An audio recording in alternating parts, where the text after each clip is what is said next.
Welcome back, viewers. This is the Voice of Reason. We are here with Dr. Geoffrey Mutuma discussing about the cancer menace that has hit this country like storm.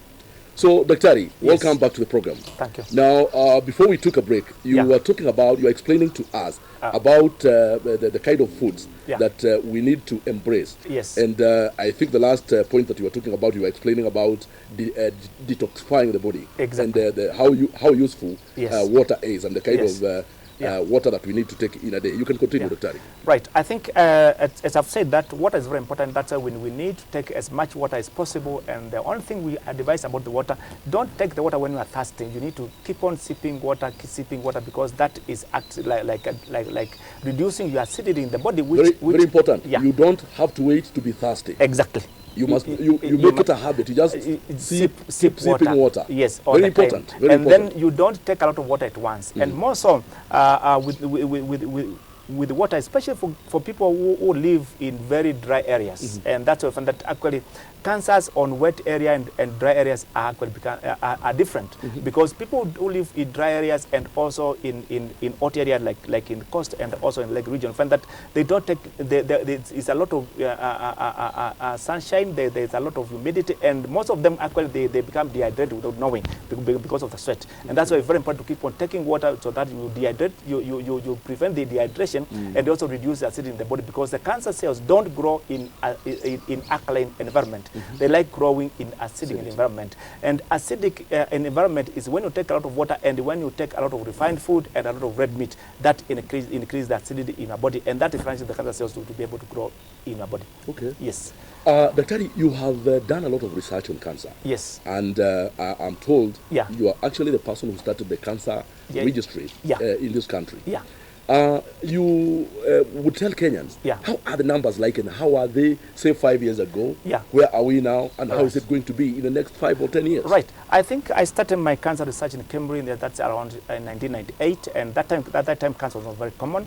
I remember when I started cancer research, everybody wanted to do HIV, because it was top in the list that time, and people did think that cancer would be a problem. But my projection, even that time, I said the cancer will be very common in this country, and we needed to take time at that time.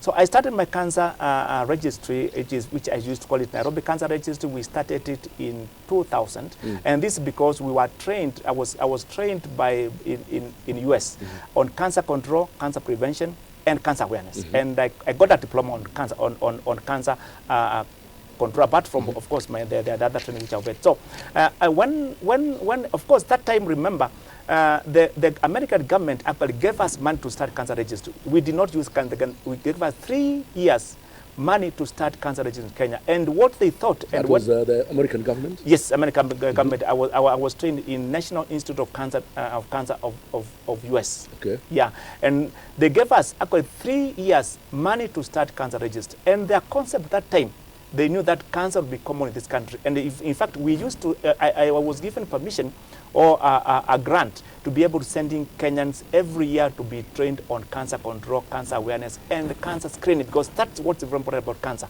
What's important about cancer is not actually the treatment, it's not the diagnosis. What we need to focus in this country, and where we need to invest, is awareness and screening, because that one saves life.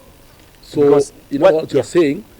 What is more important to focus on is screening, and awareness. That's what's very important.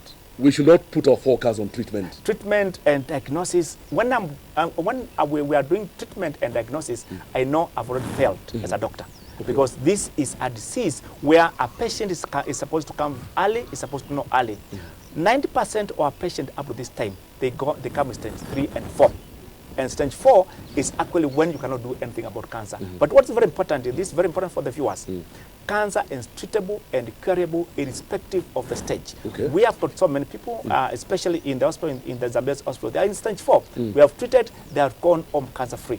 But remember, with cancers, when you are stage 4, the chances are half-half. But when we are stage 1, the cure rate is almost 100%. It will be cured. It will be cured completely in stage 1 and stage 2. And then some of stage 3. But stage 4, because... Maybe at this juncture, Dr.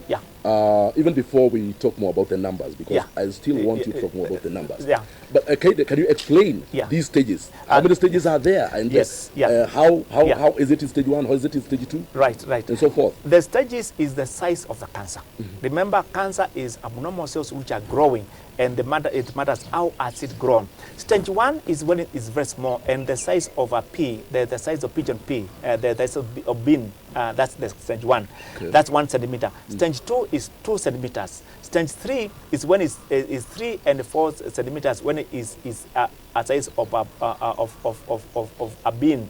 Stage 3 centimeters. And then stage 4 is when there is the size of a potato or the size of a mango. It means that the cancer has grown. And when it reaches stage 4, it moves from where it started. Let us take a sample for the breast, because it's easiest. Yes. You find that in the breast, when it starts, it's more, that's stage 1. If you remove that small cancer cells, the patient is healed for good, and it's also stage 3. But when it's stage 4, this size, it means that this cancer has eroded and has eaten so much of your body, and it has moved from here to rest of the body. That's we call it metastasis.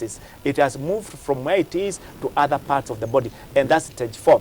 Remember, when people are in stage 4, the cancer has eaten the original place where it started, and also started eating the other places. Most of the cancers of the brain, and also even cancer of the lung, and cancer of the liver, and also cancers of the prostate, they like moving to the bone, or like moving to other organs. Like the cancer of the breast, that it can move to the liver, it can move to the bone, it can move to the brain, it can move to the lungs. And that's why when it's stage 4, we cannot be able to operate, because it's already moved. But when it is small and it's in the breast, we can remove where the cancer is, and that patient is healed completely. But stage 4, the cancer has moved all over the body, and there's nothing we can do, and that's why we cannot do surgery at that time. We go for chemotherapy and the radiotherapy. That's how it is. Okay. Now, and that's how that's stage. And the way I've said that most of the people come very late, and not that it's not the mistake, because cancer is not painful at all. Yes. You don't feel it. You don't feel it at all. You don't at all. You can't. Okay. Yeah. Right. So much about the stages. In fact, I hope many Kenyans will start understanding the way I've started understanding. Exactly. So you mean, okay, I've understood about those sizes, and yes, correct. The stages is all about the sizes. Yeah. Now, numbers. Numbers. You have done a lot of research on this disease. Yeah. And you probably did it like 10 years ago, 5 years ago. Yeah. How are the numbers then, and what did you predict was going to happen in a time like now? Right. What is happening, and what is going to happen in the future, say 5 years to come or 10 years to come? Right. You know, first, the cancers depends on the gender. There's cancers which are common in females, there are cancers common in men, and there are cancers common in children. In female, the cancers which are very common, I'll talk about 5 cancers common in women. First is the breast, which is very common in women. It's number 1 in women. Number 2 is cancer of the cervix. Number 3 is cancer of the colon. Number 4 is cancer of the stomach. Number 5 is cancer of the ovary. Number 6 is cancer of the endometrium. Those are the cancers which are common in women at this time in Kenya. And in men, common cancer in men is cancer of the prostate, is cancer of the esophagus, is the cancer of colon, cancer of the stomach, cancer of the pancreas. Those are cancers common in men, and cancer of the lung is becoming very common in men and rising very high. So, and also children, the common cancers. Just a minute. Yes, what would be the cause of cancer of the liver? Is it the cancer of the liver that's becoming common to men? It's cancer of the lung and cancer of the liver. Both of them are becoming common. I want to touch a bit about cancer of the liver and cancer of the lung. Cancer of the liver, it used to be common in Kenya, but it's coming down, because the major contributing factor is hepatitis B, and most people are getting the vaccination for hepatitis B, and that's why cancer of the liver is going down. Because especially for the young people who got hepatitis B vaccination, they will not have cancer of the liver because they will not get hepatitis B. The higher the rate of hepatitis B in the country, the higher the chances of somebody getting cancer of the liver. Cancer of the lungs. When I started my research in Cambridge, cancer of the lungs in men was cancer number 17. But now it's cancer number 7 in men and rising. Why? Because of the major contributing factor is actually the smoking. Pollution. But pollution. But the most important contribution is the pollution with the industry and with the vehicle. Whatever comes out of the smoke. Remember, the way I tell people that you may not be smoking, but the passive smoking is actually what is worse. Passive smoking. That like people live in the cities, and there are a lot of factories and a lot of vehicles. Remember now Kenyans, we have a lot of vehicles. The exhaust, whatever comes out of there, that's actually what's actually raising the instances and prevalence of cancer in Kenya today. And of course, we still have asbestos in Kenya, which asbestos anoshides, which actually another contributing factor, which actually increasing the rates of cancer of the lung. My projection that in the next 10 years, cancer of the lung will be commonest in Kenya, both in men and women. And then we find that in women, cancer of the lung, cancer of the breast will still be commonest. Cancer of the breast will still be the commonest. And then cancer of the cervix will go down. In the next 20 years, cancer of the cervix will be very low in Kenya if we take the right steps. And the first step, of course, is awareness, and the second step is doing pap smears for women, because in countries where they have done pap smears for women, that's screening for cancer of the cervix. And when you do pap smear for women, you will know that this woman will not have cancer of the cervix for the next 10 years. And that's why cancer of the cervix takes long time to develop, and the earlier we detect, the better for us. And treatment of cancer of the cervix when it's very early is quite easy. And then there's this vaccination, HPV vaccination, human papilloma vaccination, which is actually good. And for the countries which have started this vaccination, with the addition of pap smears, actually you cannot get a person with cancer of the cervix at all.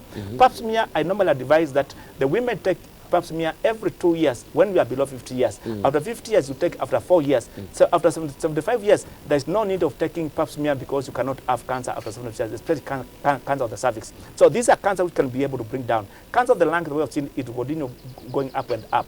Cancer of the stomach, which is very common both in men and in women, is because of H. pylori, because of acidity in the stomach. Because when you've got acidity in the stomach and caused by H. pylori, is a risk factor to develop cancer of the stomach. That's why cancer of the stomach is becoming very common and very common and very common. I would want you, Dr. to explain further there, because of late, we have had many people talk about H. pylori. Exactly. Many people are complaining about stomach issues. Yes. And then when they go to hospital, they are being treated for H. pylori. Exactly. And I wanted to emphasize what is H. pylori, what causes it, and what is the risk of it becoming cancer? Right.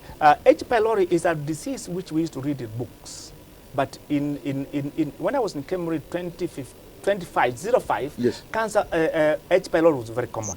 Now, H. pylori is common and common, becoming commoner and commoner. And that's why I said cancer of the stomach is becoming more common in Kenya, especially number 3 and number 4, both in men and women, because of acidity. Because so many people have got acidity, they've got constipation, and they always complain of epigastric pain. And when we check them, they've got H. pylori. H. pylori is a risk factor for cancer of the stomach, because H. pylori causes acidity in the stomach, and that acidity causes erosions and causes ulcer in the stomach, a wound in the stomach, and that wound converts from a normal wound to cancerous wound. And this takes between 3 and 8 years to develop cancer of the stomach when you have acidity in the stomach. What foods cause acidity? What would you advise Kenyans to avoid so that they do not get that unnecessary acidity? No. You know, the acidity is not a problem. The problem is actually the H. pylori. There are so many patients who tell me, Dr. I don't eat sukuma wiki because the doctor told me not to eat sukuma wiki. Or I don't eat pepper because when I eat pepper, I've got acidity. It is not the problem of the pepper. It's not the problem of sukuma wiki. It's not the problem of the beans. It's the problem of the bacteria. Or you are supposed to be treated and to eat all foods comfortably without a problem, without any acidity. It is the bacteria. And that's why I tell people, don't take milk, don't take Actor for a long time, and don't avoid foods because you say, I've got this food gives me acidity. It is to treat the H. pylori. It is to make sure that your stomach has no acidity. That will assist you. But not avoiding the food. That which is very important. There's a lot more. I think Dr. will have to call you back to the voice of reason. Now, as we part, because my director is telling me that we are just about now to finish the program. If you talk to the government, what advice would you give to the government in terms of cancer management in this country, so that we can have cancer being dealt with in a very organized way. What can you advise our government? The first thing is that actually we have got it wrong, as we are today, because cancer is not like polio. Cancer is not like malaria. Cancer is not like TB, where you've got treatment of TB and polio and malaria everywhere. Cancer is a serious disease. Understand, everywhere, every county wants to have a cancer center, cancer research. That is wastage of government money. That's not useful at all. What we need to do, and what the governments have done, you have to start to establish one cancer treatment hospital.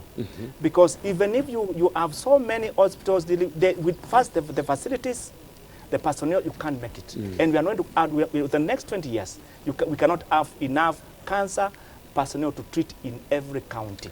What we need to do is to have one hospital, not Kenyatta, another hospital dealing with cancer for the nation. Not every county having its own small thing because it's not doing anything. We are just wasting our money, which is not useful. I get you. And that's why we need to focus on one hospital in this country where all the professionals are there, all the machines are there, so that we have one area where we focus on cancer treatment. I've gotten you right, Dr. and that's very good advice to government, to the government of Kenya today. Because you've mentioned the numbers. We hear that research has it that we are losing an average of 100 Kenyans every day to cancer. And that cancer specialists in this country are only 30. Is that true? In fact, they're less than 30. They're less than 30? Because we know cancer, cancer is not treated by one doctor. It cannot be treated by one doctor. Anyway, so much about that, Dr. I think we'll have to get more time for you to come and talk to us. Thank you very much. This is the Voice of Reason. We've been having a conversation around the cancer menace. I am here with my guest, Dr. Geoffrey Mutuma, the CEO of the Basic Hospital, cancer specialist and pathologist. We have had a lot. We are going to welcome you, Dr. another time. So, bye-bye. Until another time, this is Voice of Reason.